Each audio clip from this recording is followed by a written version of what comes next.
Bueno, muy buenas noches a todos los que han llegado en este momento. Damos la bienvenida a nuestra última sesión del curso de la Universidad de Buenos Aires, Hospital de Clínicas, en unión con la Sopanov. Nuestro invitado de esta noche, el doctor Ariel Serioto, argentino, pero radicado en México.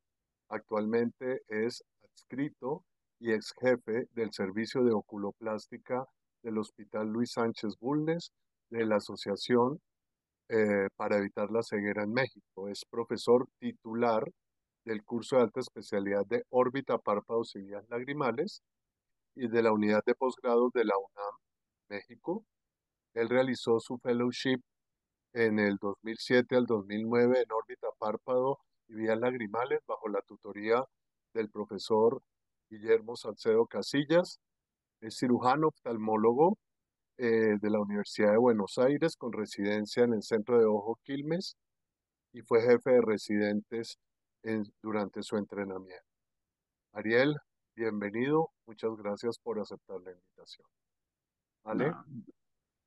Para comentar y hacer la coordinación de la presentación del doctor Ariel Celoto, contaremos con la presencia de la doctora Carolina Marchena Sosa. Ella es peruana, está formada en Perú, hizo su especialidad de oculoplastía órbita y vía lagrimal en la Asociación para Evitar la Ceguera en México. También es expresidente de la Sociedad de Oculoplastía Peruana y hoy día se encuentra en la unidad de oculoplastía del Instituto Nacional de Salud de Niño de Lima, Perú. Muchas gracias, Carolina, por tu presencia. Gracias por la invitación. ¿Quieres compartir, Ariel? Vámonos. Presentación. Listo, estoy. Muy bien. Déjame que se tranquilice todo esto. Dame aquí. Perfecto. Muy bien. Bueno, muchas gracias por la invitación. Es un tema que vamos a hablar de la utilización de ácido hialurónico. Ah, no, es cierto que no. No vamos a usar ácido hialurónico en los niños, que ya nos tiene un poquito pasados de temas. Entonces, hablar de esto, de este tipo de problemas, que es muchas veces enfrentarnos a retos muy grandes desde el punto de vista para el oftalmólogo, ¿sí? Porque esto eh, es una patología que implica un abordaje interdisciplinario realmente. Sale mucho de la oftalmología solamente y tenemos que trabajar muy en equipo en nuestro caso, y les recomendaría a todos, es a trabajar con un equipo de genética para poder llegar a diagnósticos adecuados, para llegar a un consejo genético adecuado y bueno, y en base a la experiencia que vamos ganando y el conocimiento de técnicas, vamos a poder ofrecer algún tipo de mejora en estos pacientes. Yo de este tema no sé nada si no fuera por este señor, ¿sí? Que este señor es Guillermo Salcedo, Guillermo, Mario Antonio Guillermo Salcedo Casillas, alias Memo, como todos lo conocen. Ese es un poquito de todo su currículum. La realidad es que podríamos estar los 40 minutos hablando de este señor que ha participado en todo, ha fomentado que la oculoplástica latinoamericana tenga la fuerza y el peso que, que quiso y que creo que hemos logrado a lo largo del tiempo y que es parte de esta sociedad, que como pueden ver formó parte en un inicio, formó diferentes sociedades, siempre tratando de que pueda ser Latinoamérica la que dicte los capítulos de su oculoplástica. Lo más, entre otras cosas muy interesantes que tiene, es que este hombre es un abuelo actualmente, es un abuelo muy consentidor, como el adelantado don Rodrigo de Carreras, hoy en día descubre cenotes en Yucatán y ahora se ha convertido en escritor de novelas. Pero fundamentalmente es mi maestro y mi amigo. Así que Memo, muchísimas gracias por todo esto. Y esto es parte del legado que él deja en la oculoplástica después de más de 30 generaciones en el Hospital de la Ceguera. Muy bien. Para poder hablar de este tema, de lo que me han enseñado tanto Memo como Kitty, su esposa, que es genetista, podemos hablar de la experiencia que tuvimos a lo largo del tiempo.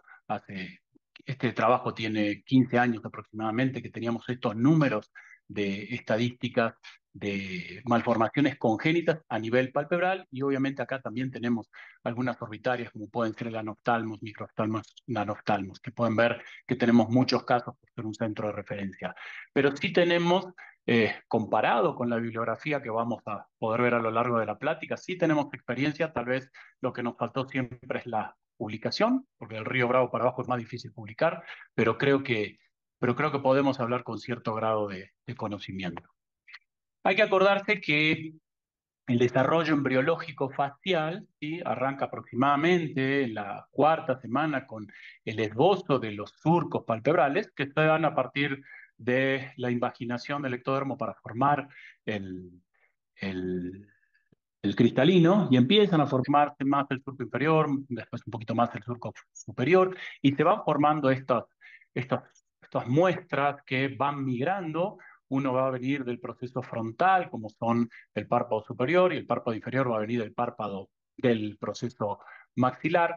Y en la etapa embriológica, que es una forma de dividir la etapa, que son entre las primeras 8 semanas, van empezando a tener esta forma los párpados, hasta que en la semana 8 se fusionan y vamos a pasar a la segunda etapa, que es la etapa fetal, en la cual se van a fusionar, se van a dar la fusión de estos párpados, dando el comienzo de la interacción de diferentes señales para formar las diferentes estructuras.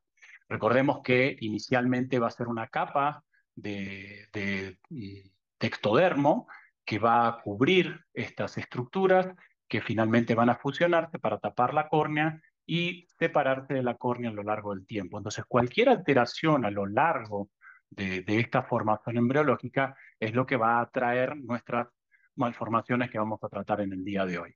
Pero, como recuerdo, tiene que estar, como ven acá, separado nuestros párpados con una capa epitelial contra dos capas epiteliales en la parte externa de la córnea. Entonces, cualquier alteración que tengamos en esto, tanto en la migración de la fusión como en la formación de estas capas, va a dar como resultado que tengamos alteraciones. A lo largo de la maduración de estos párpados fusionados se van a ir dando a partir del mesénquima la formación de los músculos, y a partir del ectodermo invaginado, tanto los canalículos, las glándulas de meiomio, los folículos, que tienen un origen ahí medio común. Entonces ahí es donde podemos encontrar a veces por qué algunas glándulas de meiomio se transforman en folículos, dado en enfermedades inflamatorias, pero eso viene desde que, si revisamos la embriología, lo podemos ir encontrando. Y luego lo que va a suceder es que se van a separar finalmente los párpados para luego poder hacer ya que perdón, los párpados tienen que fusionarse antes que empiece a funcionar el riñón, porque si no el líquido amniótico va a cambiar la acidez. Entonces también ya fungen como protectores desde desde el proceso embrionario. Entonces es interesante cómo estos mecanismos llevan a que, si también esa fusión no se dio, vamos a tener problemas corneales. Cuando uno se sumerge un poquito en la embriología, empieza a encontrar respuestas, aunque todavía nos faltan bastantes respuestas para poder llegar a muchas de, de los problemas que vemos. Entonces, acá tenemos, como pueden ver, las diferentes capas del embrión, y que van a dar paso a este tipo de cosas. De todas maneras, siempre hay una interacción muy cercana. Por ejemplo, el mesodermo no es que no cumpla ninguna función y se mantenga separado en la función, en la fusión de los párpados, sino que ahí va a interaccionar para mandar señales para que se expresen citoqueratinas, para que se puedan acercar células. Entonces, sí es una relación entre ellas, y después las migraciones de las crestas neurales que nos van a dar las diferentes eh, eh, estructuras que forman parte de los párpados. En el desarrollo de la cara, de los ojos, de la órbita, tenemos que tener en cuenta este tipo de datos para poder pensar muy bien en cuándo vamos a hacer una cirugía. ¿Sí? Pensar en una cirugía definitiva sería lo ideal. Pensar, por ejemplo, a nivel de párpados, entre por lo menos a partir de los 5 años poder hacerla. Ya después vamos a tener 90, 70, 80% de tamaño de estas estructuras. Entonces, sí pensar en hacer cosas antes lleva a que generemos cicatrices y que esas cicatrices generen un freno en el crecimiento de los tejidos de alrededor. Entonces, hay que tener en cuenta este tipo de cosas para pensar en la mejor reparación de algún tipo de alteración facial o palpebral en este caso. ¿Cuáles van a ser las causas en la aparición de las malformaciones congénitas? Es principalmente la interacción que se da entre el ojo, ¿sí? Entre la formación de la vesícula óptica y los tejidos circundantes. Y después empezamos a tener los agentes que puedan darse genéticos por una cuestión familiar hereditaria, ambientales, a los cuales puede estar sometida la madre, y que esto va a traer como consecuencia que estos niños tengan una discapacidad visual muy importante que sí hoy en día, si podemos trabajar para poder evitarlas, sería lo ideal. Entonces sí, aquí entra donde el consejo genético puede ayudarnos a poder asesorar a estas personas y tener mejores resultados.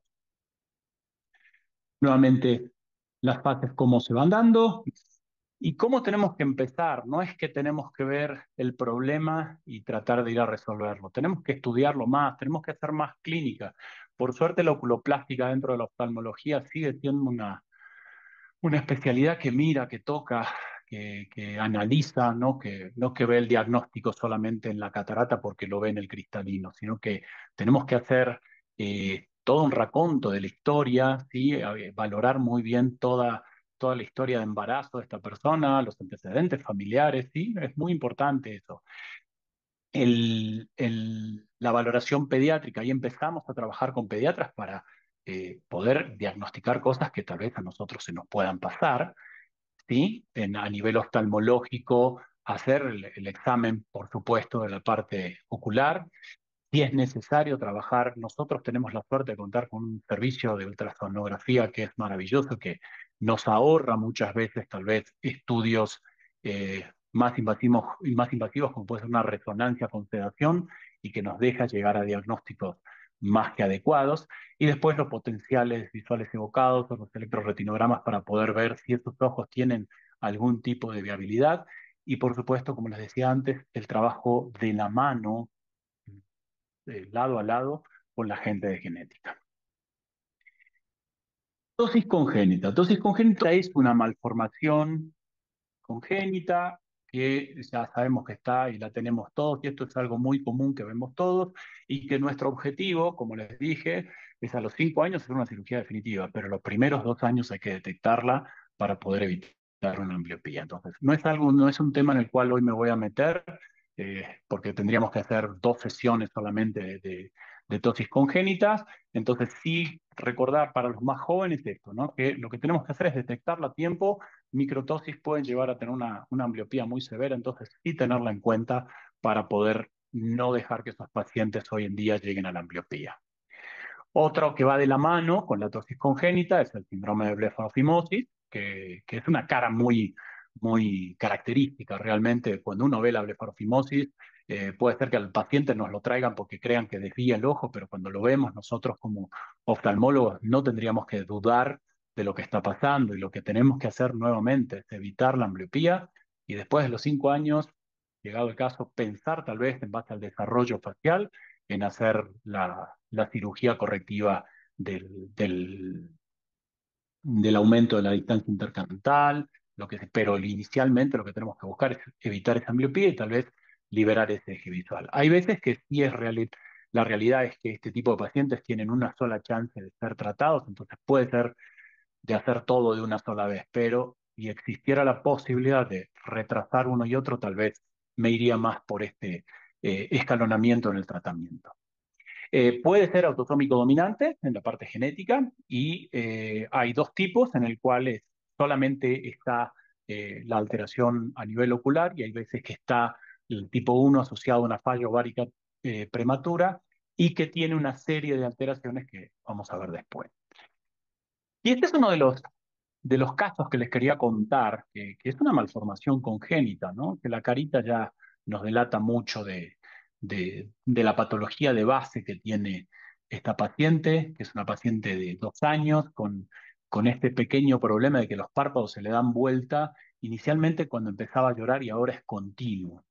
Y cuando analizamos este tipo de párpados, vemos un párpado chico, un párpado corto en la cuestión vertical y un párpado extremadamente laxo, tanto en sus tendones como en su tarso. Entonces esto lleva a que fácilmente este desbalance entre fuerzas termine siendo una eversión completa del párpado y como pueden ver empieza a haber daños en la córnea. Y este es un término que Guillermo acuñó alguna vez como hipobléfaro, como un párpado chico que no termina de desarrollarse porque me está faltando piel en esta gente. A estos niños les falta piel, entonces no podemos hacer mucho si no agregamos piel a esos párpados. Entonces nos vemos en la necesidad de tener que agregar piel, acortar los tarsos, reforzar los tendones, y estamos hablando de bebés en los cuales muchas veces llegan con daños corneales muy importantes. Entonces, en este caso, lo que nos damos a la tarea es de fusionar los párpados para hacer el injerto de piel entre por encima y por debajo de las pestañas en párpado superior, en párpado inferior. Hacemos, en este caso, hice una cantotomía cerrada, una cantopexia cerrada, en caso con Vicril 4 ceros, despego hasta el reborde orbitario para que no tengamos tensión a partir del septo, hago una cuña, ¿sí? Para poder acortar ese tarso y lograr un cierre más adecuado.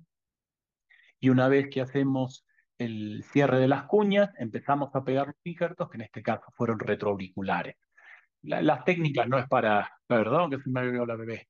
Eh, las técnicas como tal quirúrgicamente son parte del armamentario que todos manejamos, pero que logramos inicialmente empezar a tener una protección ocular a partir de los párpados reformados y que por supuesto, obviamente todos nuestros injertos en adultos, en niños, sufren cierto grado de retracción, pero que permiten que ese ojo empiece a tener cierto grado de protección y que a la hora de que ella le pidamos que cierre pueda tener cierto grado mayor de lubricación. El estropión congénito está descrito desde hace mucho tiempo y es más frecuente en varones de raza negra si se lo relaciona con el síndrome de Down y con la ictiosis o el bebé de coloidón, en el cual hay una capa en la piel cuando nacen, como un celofán que a las 2 o 3 semanas se va desapareciendo y va pasando esto. Fíjense cómo los orificios, la boca, los ojos empiezan a tener un grado de retracción tan importante porque esa piel como tal se empieza a acartonar y se empieza a perder. Entonces, en este caso es un caso extremo en el cual poder enfocarse en poder tratar este tipo de pacientes es un problema gigante porque no solo está cortada la piel, sino que no tenemos de dónde poder aportarle piel a este tipo de pacientes. Por suerte, en los pacientes con síndrome de Down, o bien en casos que tengan suficiente piel, podemos aportarla o pedirle a la madre que nos aporte piel. Que, tema aparte, alguna vez una madre nos preguntó si no se lo podíamos quitar a otra persona la piel, lo cual nos hizo dudar de su relación maternal con el niño y cierta relación que dicen con la multiparidad y la prematuridad en los pacientes estos. Es raro, pero sí es bilateral, puede ser asimétrico más en un lado que en el otro, pero sí lo que tenemos que trabajar es sobre todas las estructuras que tenemos alteradas, como son los tendones, la piel, esas placas tarsales extremadamente blandas que nos recuerdan a un síndrome de párpado flácido. Entonces, sí realmente reparar este tipo de cosas es un reto y es un reto que no se hace muchas veces en un solo intento, sino que tal vez necesitemos más de un abordaje para poder arreglar.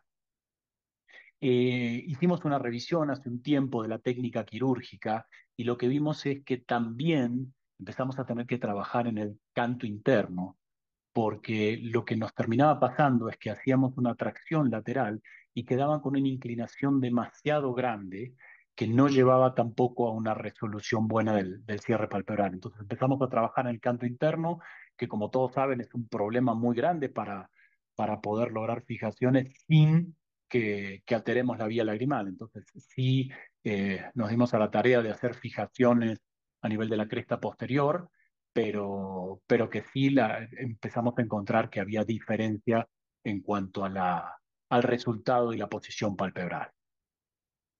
Y este es otro paciente con 6 meses con esto en el párpado, ¿sí? Que viene con esta falta de párpado superior, con esta lesión ya, con este leucoma en la córnea.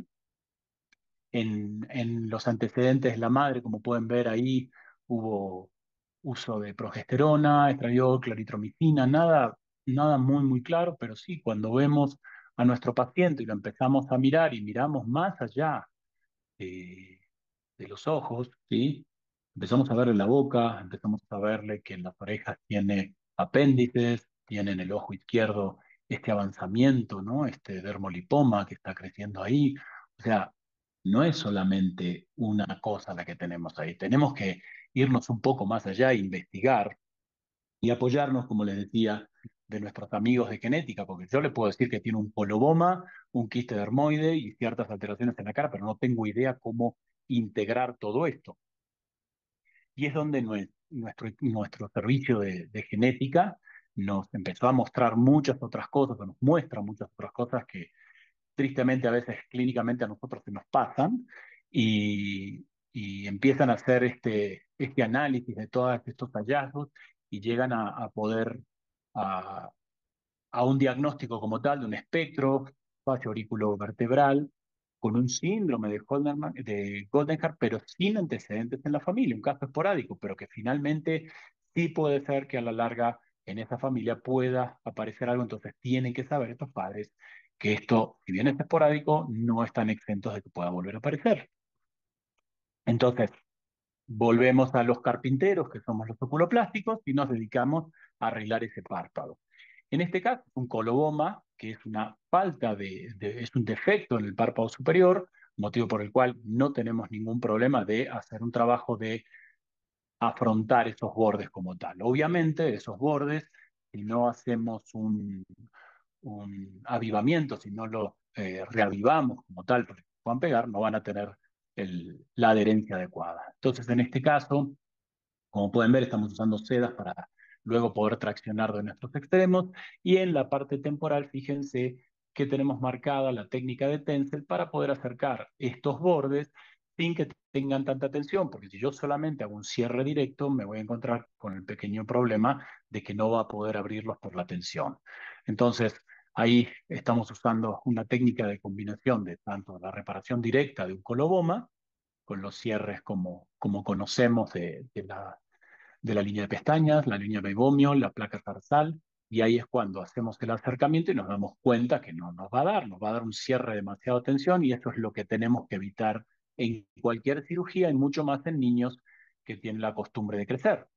Entonces ahí empezamos a hacer el marcado y el tallado de un tencel invertido. Acuérdense que lleva el cuarto de dólar. Hacemos la liberación del colgajo miocutáneo, que va a ser lo que nos va a formar la parte lateral de nuestro tarso. Liberamos la rama superior del tendón cantal, ¿sí? No la inferior, para que nos siga funcionando como sostén, y esto va a ser lo que nos va a permitir que de esta manera podamos rotar esta porción de tarso hacia la córnea y tener la protección adecuada. Hay que ir haciendo las liberaciones suficientes para que pueda acercarse el párpado de manera correcta y sin tensión, y ahí nos damos a la tarea de utilizar, en este caso nosotros utilizamos seda porque nos da una muy buena tracción y mantiene muy bien la tensión durante el tiempo que se lo dejamos. Lamentablemente hay que hacer una eh, sedación para poder quitarlos, pero realmente nos da un muy buen resultado a nivel tisular. Hacemos el acercamiento de las diferentes capas del párpado. A nivel primero, lo primero que tenemos que hacer es alinear el borde palpebral y después nos vamos a rearmar el borde de tarso que trajimos desde el extremo temporal para poder unirlo con el remanente nasal que pudimos acercar. Esto nos va a dar la estabilidad de toda la placa tarsal, como ustedes conocen en la reparación tanto de traumas como de tumores, para que de esa manera no tengamos bisagras entre las fuerzas que se generan entre los retractores, en este caso el elevador del párpado, y el tarso que estamos reformando como tal.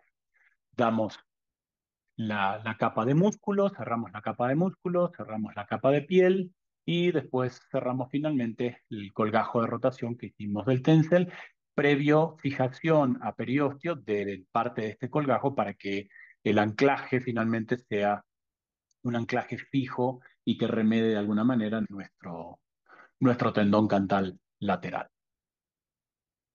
Acá vemos a nuestro bebé con el paso del tiempo, cómo seguimos a este tipo de pacientes. Estos pacientes no se acaban el día que los operamos o a los 2 o 3 meses cuando los damos de alta quirúrgicamente. Estos son pacientes que van a seguir con nosotros durante toda la vida y fíjense cómo este crecimiento, por suerte, el párpado realmente no dejó ningún tipo prácticamente de señal. Está con una forma adecuada, con una desaparición prácticamente del TENSEL que hicimos y con una protección ocular más que adecuada a lo largo del tiempo.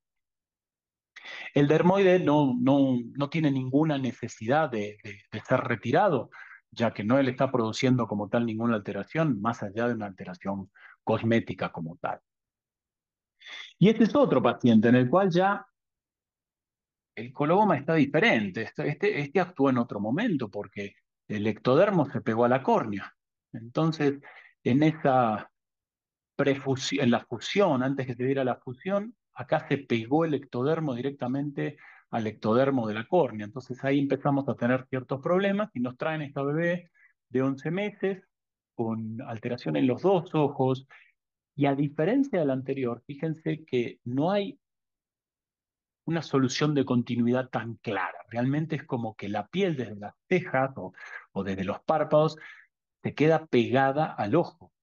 Es como una especie de dermoide, pero que viene desde nasal superior, entonces nos empieza a generar otro tipo de problemas porque tenemos adherencias en estos fondos de saco, no tenemos fondos de saco, tenemos que empezar a crear de alguna manera un párpado completo a partir de un párpado, de un defecto del párpado superior muy grande. Entonces, tenemos que empezar a pensar cómo aportamos la mela posterior, la mela anterior, cómo hacemos para tener conjuntiva vulvar, porque debajo de esa piel que está pegada a la córnea no hay conjuntiva vulvar. Entonces, empezamos a tener que mezclar muchísimas diferentes técnicas para poder hacer algún tipo de idea de reparación.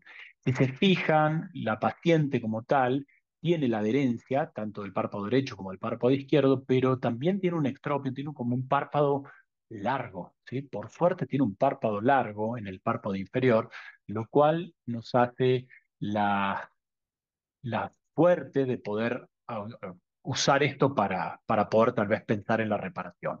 Fíjense, la movilidad ocular está completamente conservada, salvo la retracción que hace. Y fíjense lo que les decía, cómo la piel vino desde la ceja hasta la córnea en los dos lados, ¿no? Como que ahí hubo algo que que no dejó fusionar como se debía. Los globos oculares ultrasonográficamente están perfectos, entonces tenemos que hacer algo para tratar tiene 11 meses, a ver si podemos lograr que esa ambliopía no sea lo máximo que pueda desarrollarse si nosotros nos metemos a trabajar lo antes posible. Y acá, en este caso, el Departamento de Genética encuentra una serie de datos que, como pueden ver, en la hipoplasia genital, la sindactilia, que en base a esto ellos llegan a un diagnóstico de síndrome de Fraser. El síndrome de Fraser está bastante relacionado con esta clínica a nivel eh, palpebral, que le llamamos criptoftalmos. Normalmente, criptoftalmos hablamos del ojo en la cripta, ¿no? El ojo totalmente cubierto, pero a lo largo del tiempo se vio que hay diferentes formas de criptoftalmos que ahora un poco más adelante las vamos a ver. Entonces sí se llegó al diagnóstico de criptoftalmo frustro con simbléfano, entonces por lo tanto nos dimos a la tarea de ver cómo hacíamos para soltar ese simbléfano que se había formado y en el caso, como les decía, del párpado inferior, nos daba la posibilidad de rotar una parte de ese párpado que estaba muy largo hacia el párpado superior, haciendo el colgajo de rotación de Mustarde, que realmente es una idea genial si uno se pone a pensar, que obviamente deja cicatrices y que actualmente tal vez en otro tipo de patologías no lo usamos tanto, pero realmente en este caso nos daba la posibilidad en un paciente que no tiene tejido para aportar, sí poder aportar la mela anterior y la mela posterior con un colgajo y no estar trabajando con injerto. Ahí lo vemos el plan como tal, el plan quirúrgico, donde se hacen las cuñas inferiores, dejando una bisagra para que pueda rotar hacia superior, y vemos lo largo de nuestro párpado inferior y de nuestro párpado superior, que da cierto grado de movilidad. Entonces, les voy a mostrar la cirugía de uno de los lados. Fíjense que esta adherencia de la piel o este avance de la piel hacia la córnea es bastante profunda. Como pueden ver, el leucoma es estromal profundo, y acá nos damos a la tarea de liberar esa piel de la córnea, liberarla de la esclera y utilizarla como conjuntiva para que de esta manera esta piel que estaba viva nos dé la posibilidad de que este tejido se convierta por metaplasia en un tejido conjuntival, para no tener que depender de una membrana amniótica que, como sabemos, va a tener una vida útil que es poco probable que se vaya a epitelizar como tal. Entonces, todo ese tejido lo convertimos en una conjuntiva vulvar, para que de esta manera tengamos cubierta esta primera parte de los defectos que teníamos. Cuando soltamos este tipo de piel, muchas veces nos encontramos con defectos a nivel vulvar muy, muy grandes. Ahí hacemos la liberación del párpado y nos damos a la tarea de la formación del colgajo de rotación de Mustardea. Hacemos un corte en el borde libre que lo va a llevar en una forma de cuña hasta el otro extremo, y en el otro extremo vamos a dejar el área de la arcada para que nos aporte la vascularización de este colgajo. Recuerden que no podemos hacer la liberación hasta el final del tarso porque perderíamos la vascularización. Este colgajo realmente les va a aportar la cantidad de tejido, en este caso, suficiente para poder lograr el cierre del párpado superior y de esta manera cubrir el defecto que tenemos arriba. Ahí hacemos una separación eh, tipo tiratarsal para poder unirlo, liberamos el tejido de párpado superior para que nos estaba generando un poco de tejido redundante, y los llevamos para formar fondos de saco. Acá tenemos en el corte que se hizo en el ángulo, en el párpado superior, el extremo que vamos a unir y cómo va a llevar este párpado para arriba en el extremo nasal. Reavivamos los bordes a nivel temporal del defecto superior, y ese es el que vamos a unir con la parte final de nuestra, de nuestro colgajo inferior, de nuestra rodilla, de esta especie de rodilla que estamos haciendo al traer tanto el tarso con los tejidos blandos. Recuerden que sí hay que ser generoso con las incisiones y con las liberaciones de tejido para que no haya acodamientos y por lo tanto perdamos vascularización como tal. Ahí vemos cómo va haciéndose la rotación de este rompecabezas, que uno en un inicio no le empieza a ver la forma, y como a medida que va pasando la cirugía ya le vamos dando ya la posibilidad de que el párpado inferior lo aporte al superior, y ahora damos el cierre como si fuera un cierre habitual de cierre directo de párpado, con el párpado en el defecto que dejamos abajo, que por suerte, como les decía antes, era un párpado que tenía la actitud suficiente para poder cerrar. Vamos cerrando plano por plano y dejamos esta rodilla, que sí, obviamente, si nos ponemos estrictos, en este caso estamos usando sutura de PDS, de polidaxona. Si nos ponemos estrictos desde el punto de vista de ambliopía, realmente qué salvajada tal vez dejar un ojo cerrado 4 semanas, pero realmente con el leucoma que tenían no era lo más importante esas 4 semanas que iba a estar tapado. Ahí vemos el acercamiento de nuestros colgajos que van hacia párpado superior, un poquito de defecto y secreción en cada uno, pero colgajos que van vitales al mes y que nos damos a la tarea de abrirlos y dan la posibilidad de que esta paciente ya tenga párpados en la parte nasal y que le den la posibilidad de cerrarlos. Ahí vemos cómo ella con un cierre forzado empieza a tener una protección ocular que obviamente no tenía, y que a medida que va pasando el tiempo y ella va creciendo, nos damos cuenta que todavía tenemos más párpado inferior para poder aportar si hubiéramos querido, pero que eso no lo podíamos prever en ese tiempo. Ahí vamos viendo cómo va creciendo, cómo va fijando objetos cuando uno le pide, que esto estaba condenado a que la ambliopía fuera terriblemente profunda y que tal vez en un futuro esta niña con un ojo normal pueda llegar a ser candidata a poder recibir un trasplante de córnea dado que tiene un cierre palpebral adecuado.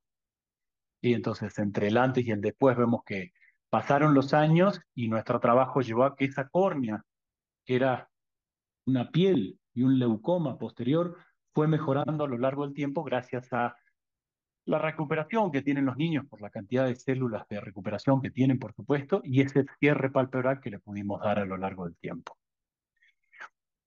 Cuando uno conoce las técnicas, puede apoyar a los pacientes, pero a veces cuando solamente uno conoce una sola técnica y dice que me falta párpado superior, entonces uso el colgajo frontal, pero no tengo colgajo frontal para los dos lados y nos encontramos este paciente con un cuadro muy similar al anterior. Seguramente era muy similar al anterior, pero que en este intento de reparación que se hizo, finalmente tuvimos un intento de reparación fallido completamente para el lado derecho y para el izquierdo quedó un cierre totalmente abortivo también, con una rodilla frontal muy, muy grande y que nos generaba una serie de problemas a la hora, ahora sí, de reparar algo que inicialmente tal vez hubiera sido parecido al caso anterior. Pero que bueno, en este caso nos dimos a la tarea nuevamente de arreglar todos estos defectos, que era un caso muy similar, y vemos cómo nuevamente el tejido estaba pegado porque no se utilizó tal vez las técnicas que necesitábamos para este tipo de pacientes, y si se fijan la piel está húmeda, entonces sí podemos pensar que esa piel puede comportarse como tal, como una futura conjuntiva, y en este caso el lado derecho, como que el párpado nos da la posibilidad de acercarnos un poco más, toda esta laxitud palpebral permite que juguemos con eso, y este fue el primer acercamiento que yo tuve a esta patología con Memo, que lo vi hacer esto y que me maravilló que pudiéramos ofrecerle algo a este niño, ¿no? Volvemos a lo mismo, formamos con esa piel conjuntiva vulvar, pero cuando lo vi, yo era mi primer año de fellow y fue, ¿y qué podemos ofrecerle? Realmente no hay mucho para poder ofrecerle cuando esto ya está tan deformado. Y en base a la experiencia de alguien como Memo, que tuvo muchas batallas en todo esto, pudo ir haciendo un plan de poder arreglar o poder acercarnos a formar párpados, a formar funciones, sacar tejido redundante, ¿sí? Liberar la tensión desde el canto externo para poder acercar ese párpado y proteger esa córnea. Lo largo del párpado inferior lo utilizó en este caso para poder aprovecharlo y formar una tira tarsal lateral, una tira tarsal medial, esa tira tarsal medial fijarla a lo que quedaba de remanente de tendón o de tejido en el canto interno y poder acercar este párpado. En la parte lateral, ese estiramiento nos dio la posibilidad de formar un cierre palpebral como tal a partir de hacer una tira tarsal, quitar el exceso de piel, que hasta nos dio el, la posibilidad de quitar piel en un paciente donde pensábamos que lo que más íbamos a necesitar era trabajar con injertos o cosas así, y vemos que ya tiene un ojo totalmente, prácticamente completamente cerrado. En el lado izquierdo nos encontramos con esta rodilla gigante que alguna vez lo escuché a Martín Devoto sobre las unidades faciales de los distintos tipos de piel, y la piel de la frente no tiene nada que ver con la piel del párpado. Entonces nos dimos a la tarea se dio a la tarea, nos dimos, esto me da vergüenza decir que nos dimos, se dio a la tarea de liberar esa rodilla, adelgazarla, hacer la liberación del párpado. En este caso vimos que el acercamiento también se podía dar, pero teníamos que sacar todo este tejido para poder formar nuevamente un párpado que tuviera algo de función. Entonces, cuando está acercando todos estos tejidos, vemos cómo podemos formar el fondo de saco con esa piel que habíamos liberado de la superficie, perdón, y vamos nuevamente lo mismo que en el otro lado, aprovechando estos excesos de piel para poder cerrar un párpado de la misma manera como hicimos en el otro, sacar los excesos de tejido cicatrizal que estaban impidiendo el acercamiento como tal, y ahí vemos cómo finalmente esa rodilla tan grande, esa rodilla del frontal, la pudimos liberar como tal, quitarla y darle otra vez una forma y un aspecto a esta cara más que adecuada con respecto a cómo estábamos. Por supuesto que este tipo de cirugía siempre va a tener críticas en cuanto al aspecto, pero nunca tenemos que pensar, sobre todo los más jóvenes, tienen que pensar que volver a la normalidad es difícil, pero cada paso que podamos hacer para que estos pacientes ganen, como es esto, es algo que les va a dar la posibilidad de sentirse más que realizados como oculoplásticos. Si el dinero viene, qué bueno, pero lograr que un niño como este tenga este uso de los párpados gracias a gracias a su participación, no va a tener devolución en la vida. Fíjense un antes y un después, y cómo lentamente y de a poquito las córneas de a poco van mejorando.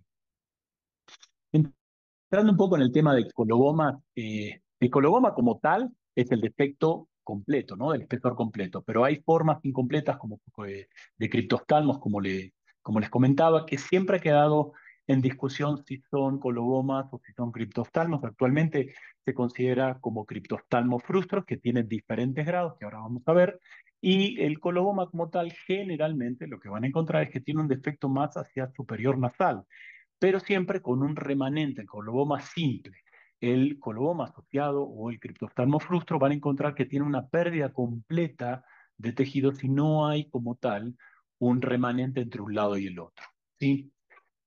Normalmente, como les decía, ciertos estudios lo relacionan como autosómico dominante y ciertos datos como en el síndrome de Fraser que puede estar relacionado a herencias familiares.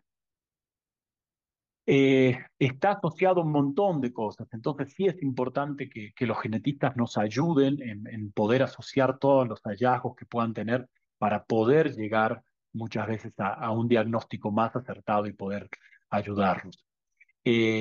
Cuando es simple, cuando es el defecto solamente, el, el defecto solamente de falta de párpado con párpado remanente de un lado y del otro, hablamos de colobomas simples, que son en casos aislados, que va a tener, generalmente tiene poca, por suerte, tiene poca afectación corneal, salvo que tenga mucho tiempo de evolución. Pero cuando podemos actuar, tal vez poder darle un poquito de tiempo a que crezca para que puedan estirar los tejidos.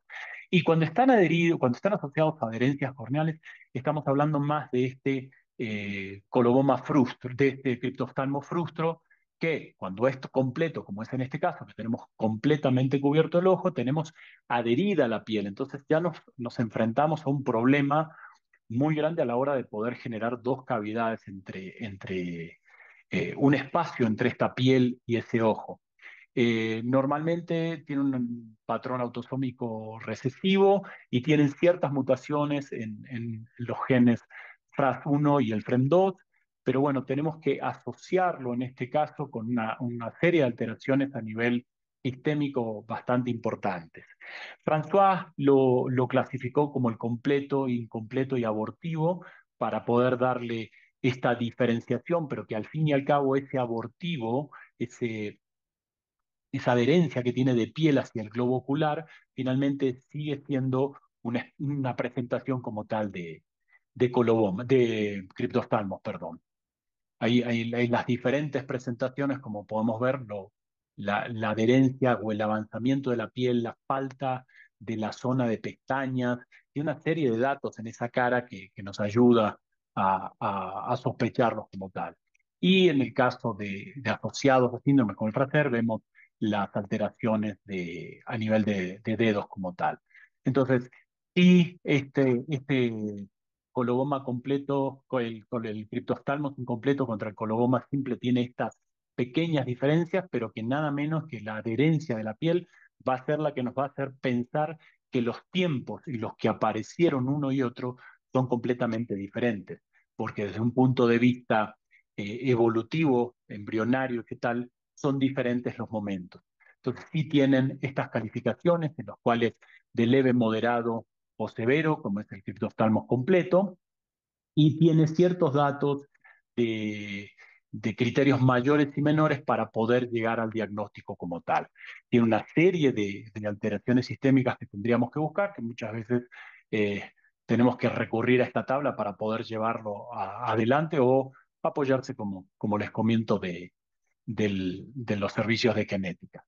Y este anquilobléfaro, por ejemplo, que es otra de las malformaciones, que es una falta de separación de la fusión de los párpados, es una cuestión rara también, que según la bibliografía deberíamos haberla visto mucho más, y esto fuera un evento único, la separación de los párpados se va dando como un proceso, entonces como tal es algo raro, pero que realmente solamente es una adherencia del ectodermo que queda en la superficie y con un párpado completamente ya formado, asociado a ciertas alteraciones, pero que, que por suerte no tiene una implicación tan difícil a la hora de hacer el tratamiento. Desde el punto de vista de abordaje quirúrgico, como pueden ver y vieron a lo largo de la cirugía, tienen que pensar en un montón de posibilidades y hacer uso de una y otra herramienta, porque no es solamente una herramienta la que les va a servir. Hay muchas técnicas para poder llegar a un mejor tratamiento en estos casos y cuantas más técnicas conozcan, mejor resultado van a lograr.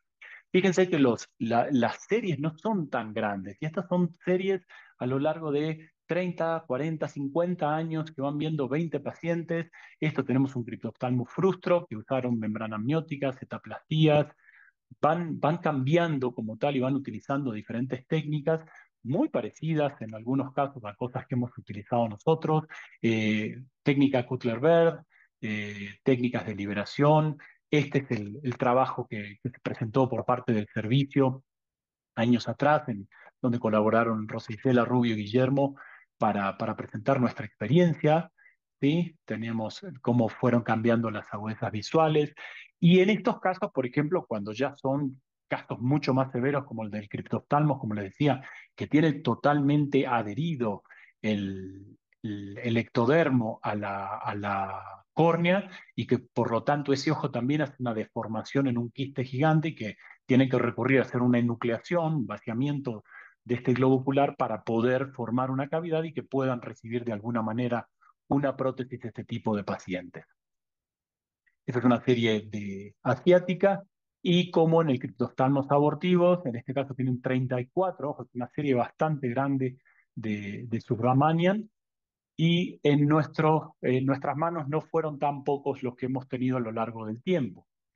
Las fisuras faciales es otro de los temas que muchas veces están asociados a eh, estas holobomas, estos criptoftalmos, y que tenemos que analizar que en la línea media de la cara tenemos en las fisuras conocidas de Tessier del 73, tenemos nosotros que ver muchas veces en este tipo de alteraciones, en las cuales hay alteraciones tanto de la parte blanda como de la parte ósea, y que muchas de las alteraciones que se van a ver en la línea media a veces nos alteran la parte palpebral. En la parte horizontal, la que más tenemos muchas veces asociada es la presencia de los lipodermoides o dermolipomas, que son parte de esta falta de cierre de las fisuras faciales y que forman estas deformaciones, que las tenemos que buscar como tal. Una cosa son las fisuras centrales. Esta es una bebé que no tenía 2 semanas cuando nos la presentaron. Esta es una bebé con unas deformaciones totales. Fíjense la nariz bífida, a nivel de los párpados, la deformación, el criptoftalmo que tiene, apéndice preauricular, tiene un montón de cosas y que tienen muchas veces asociadas las alteraciones craneofaciales incluidas.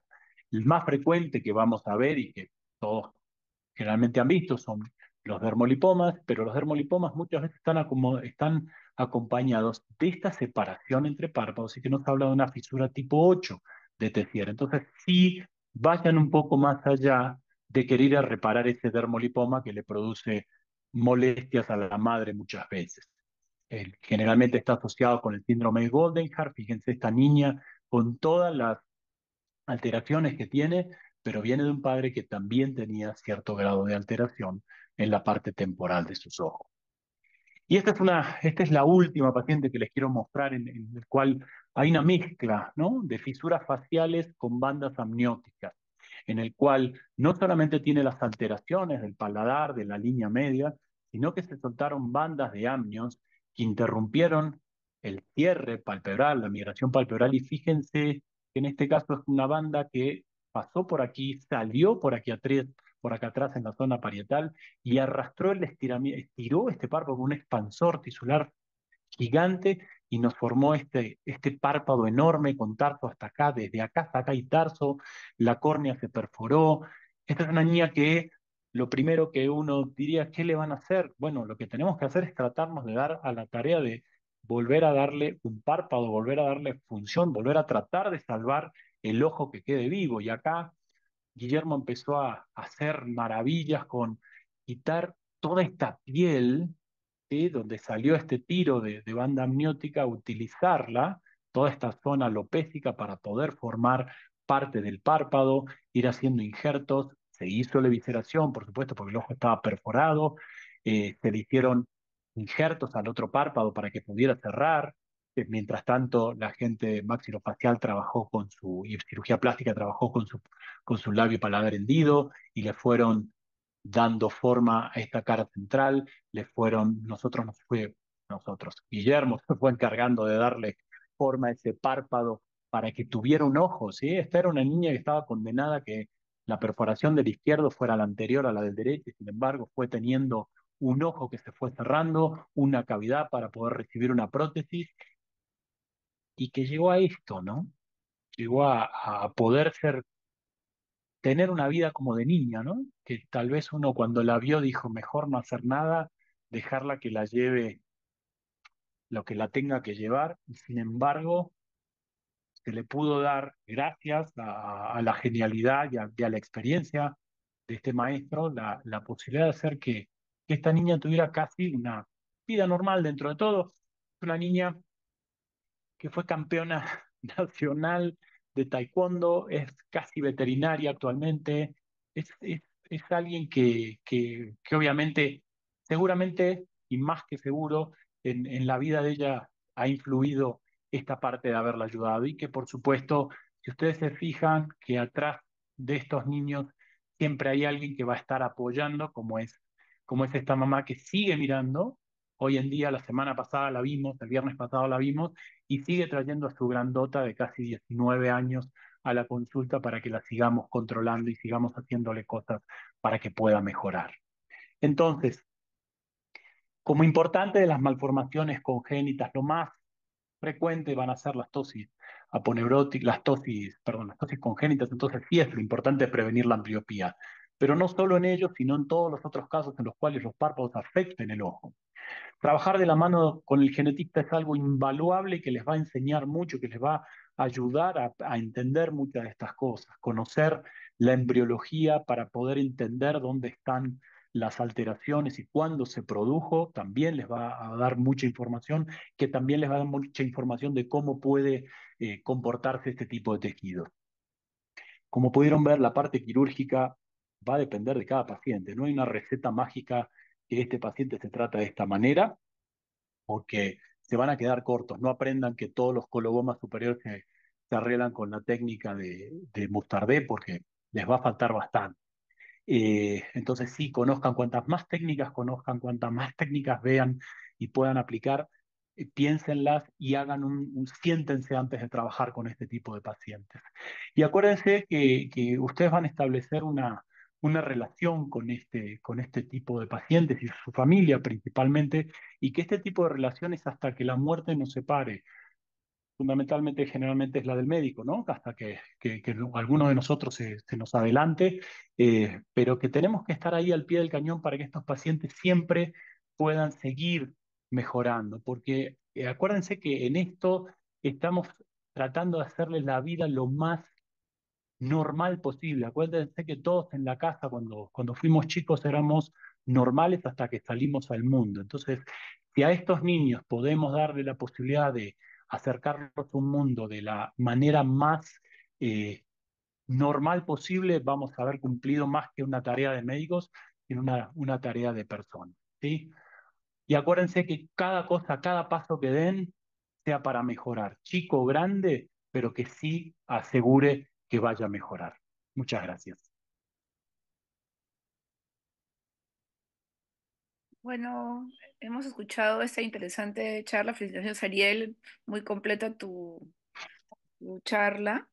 Eh, la verdad, pues que este tipo de pacientes con malformaciones congénitas palpebrales para el oculoplástico es un reto, ya que, eh, como tú mismo has dicho, pues se trata de pacientes que no son iguales, no son, cada caso es diferente y uno tiene que personalizar, ¿no? Todo. Co- Inclusive, quiero resaltar lo que dijo el doctor, de que este tipo de pacientes es un manejo multidisciplinario, no solamente es el oftalmólogo, sino también hay que pensar no solamente en el genetista, el anestesiólogo pediatra, el pediatra. Si, por ejemplo, hay que tener conocimiento de la genética para poder, digamos, enviar, si es que nos llega a nosotros primero los pacientes para que los evalúe el otorrino y el cardiólogo, y etcétera, etcétera, ¿no? O sea, no solamente queda en oftalmología, sino también queda en poder a trabajar en equipo. Y también, o sea, no solamente saber la parte de la genética nos ayuda también a prevenir, ¿no? Porque si hay hermanos que potencialmente pueden nacer con lo mismo, ¿no? Hay que hacer una consejería genética, ¿no? Importante. Ahora, también es importante poder ver en qué tiempo ha sido el detalle del defecto genético, porque también de eso eh, tiene que ver que a veces estas malformaciones no vienen solamente en el párpado, sino que también están asociadas a otras malformaciones oculares, ¿no? Por ejemplo, los criptoftalmos, cuando son los criptoftalmos completos, ha sido en un nivel muy temprano en el embarazo. Entonces, estos pacientes no tienen su segmento anterior muy bien formado y lamentablemente a veces inclusive vienen con quistes asociados. Entonces, los padres vienen con ganas de que dicen, no, ahí está el ojo de mi niño, ¿no? Pero lamentablemente ese no es un ojo, es un quiste. Y ese quiste, la presencia de ese quiste, hace de que la órbita esté creciendo. Entonces, si uno lo opera, lo que uno sin querer podemos hacer daño, ¿no? O sea, todo eso es importante, hablar bien con los padres, una relación médico-paciente excelente, sobre todo con los padres, explicarles y bueno. En cuanto a las preguntas, bueno, hay muchas felicitaciones, Ariel, porque, bueno, es un tema complejo, pero muy motivador. Te están felicitando y nos están preguntando si has visto alguna reducción de los casos por el asesoramiento genético. Lamentablemente, bueno, muchas veces estos casos están asociados a niveles socioculturales bajos que que no responden como tal al riesgo de un consejo genético, ¿no? Me ha tocado pacientes con blefarofimosis que tuvieron al primer hijo como caso esporádico y se los asesoró como caso esporádico y el segundo cayó con, con blefarofimosis y también generó, y ahí se generó un problema muy grande a nivel familiar, ¿no? Porque se empieza quién es, entre comillas, si yo soy el culpable, si tú eres la culpable. Entonces, el asesoramiento genético creo que en un mundo ideal es muy bueno. Creo que, que podemos apoyarnos en reducir esta persona con una discapacidad muy grande que no es discapacidad solamente para la persona, es discapacidad para la familia, que lleva a una serie de problemas complejos muy grandes, pero el hospital donde nosotros trabajamos, como muchos saben, es un hospital para gente de escasos recursos, por lo menos lo era. Entonces sí, muchas veces el consejo genético es tomado como para muchos pacientes medio difícil, ¿no? Como que les estás limitando y que a ellos no les va a pasar.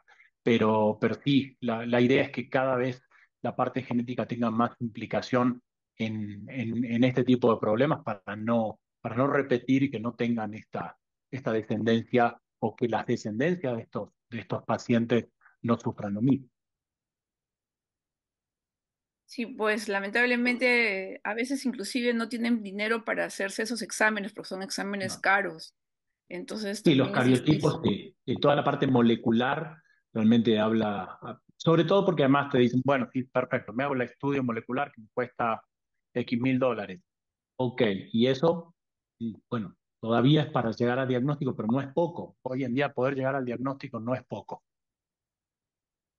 Y pues después también nos están preguntando sobre el uso de materiales nuevos en tus casos. Por ejemplo, si usas membrana amniótica, alguna sutura diferente. Bueno, ahí vamos, ¿no? Es un poco lo que les decía de la membrana amniótica. Si ustedes usan membrana amniótica liofilizada, no sirve de nada.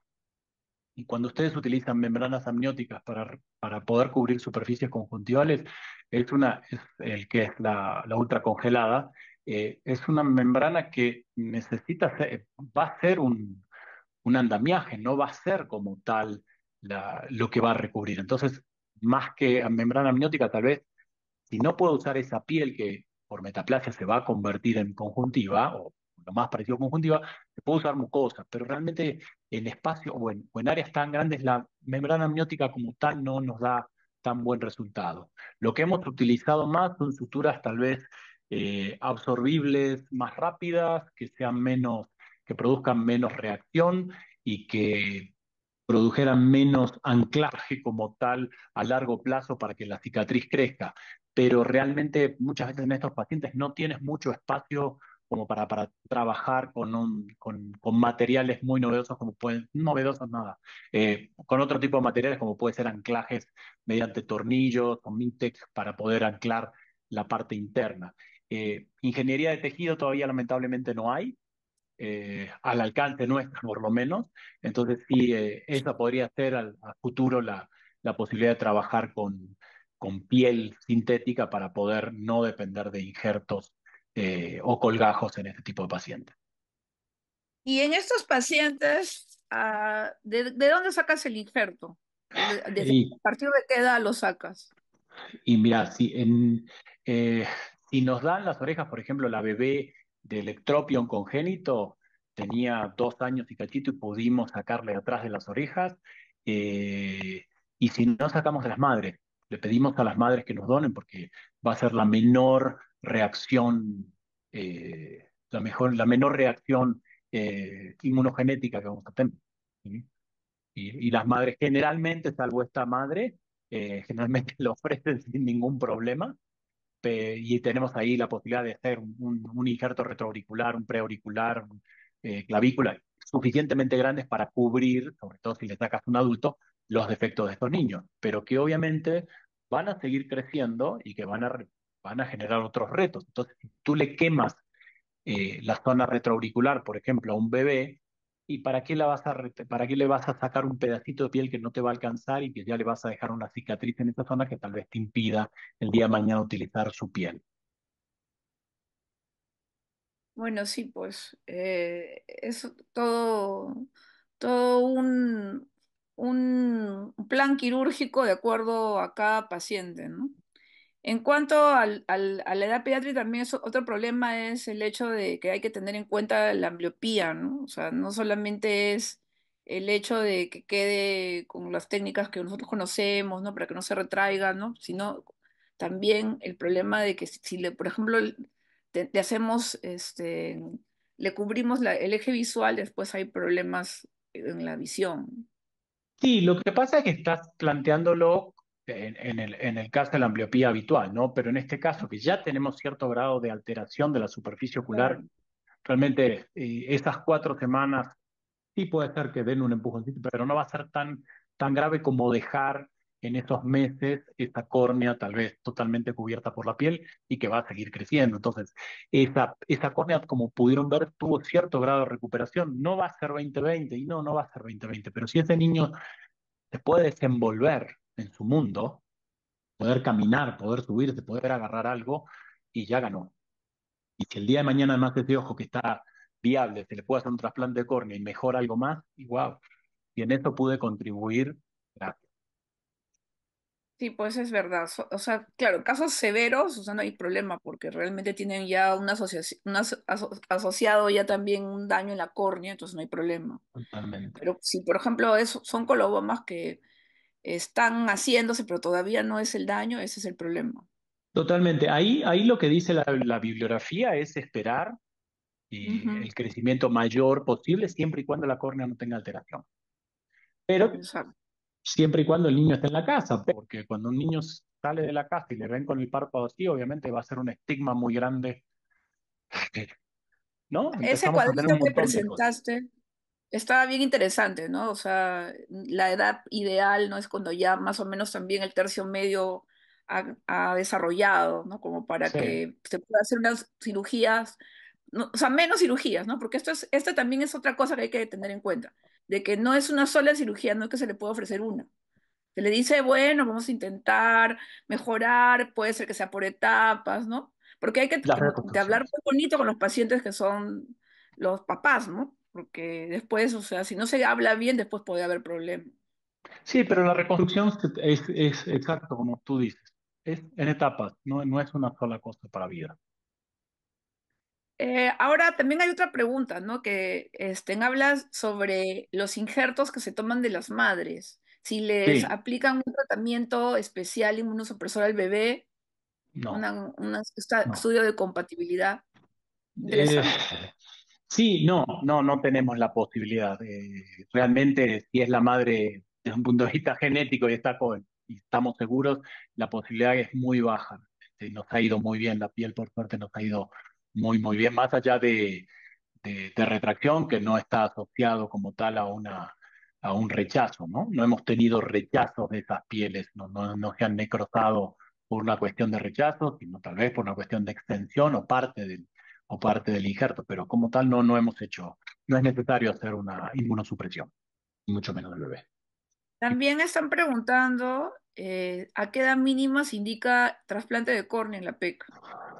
No, ahí estamos complicados, porque primero que nuestro servicio amigo de córnea siempre nos niega los trasplantes, a menos que los párpados sean perfectos, ¿no? Son una gente muy complicada, inclusive en las cavidades que hemos tenido que reconstruir en quemados.